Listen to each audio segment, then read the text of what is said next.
For this week's Wellbeing Wednesday, I want to share with you the concept of a Friday wrap-up. For many of us, we are so busy throughout the week, there are many things on our plates. And by the time it gets to the weekend, we want to be able to disconnect. We want to be able to be more productive with our work time so that we can have more time with friends and family, relaxing. But because there's so much that is on our plates, we end up having that gloss over into the weekend. So we're spending time with friends and family and our kids and other things, but we're still thinking about work. Maybe there's some of that stress that's there and it's much more difficult to disconnect. And then we get to the beginning of the next week and we feel like we're playing catch up.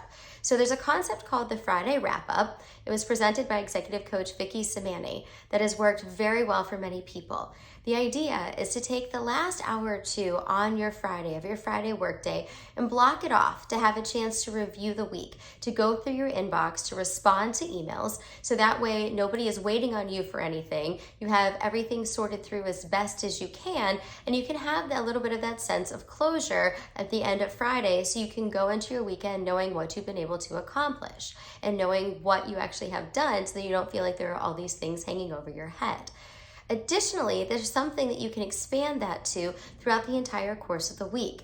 Each day, at the end of the day, if you take a notepad and a pen, you can do this on your computers as well, but there is something refreshing about physically writing it down so then you can eventually cross it off. But taking that notepad and pen and writing down all of the things that you want to accomplish the next day.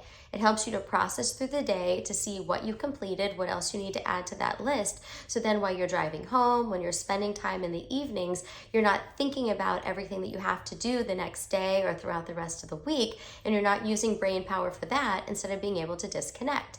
It also helps you to be more efficient throughout the course of the week because when you get there in the morning, you know exactly what you need to do even before you're opening up your inbox and maybe you're getting distracted in other directions. You can also do this, of course, on that Friday as part of that wrap-up for anything that was left and remaining so that you can start the week off strong. Be well.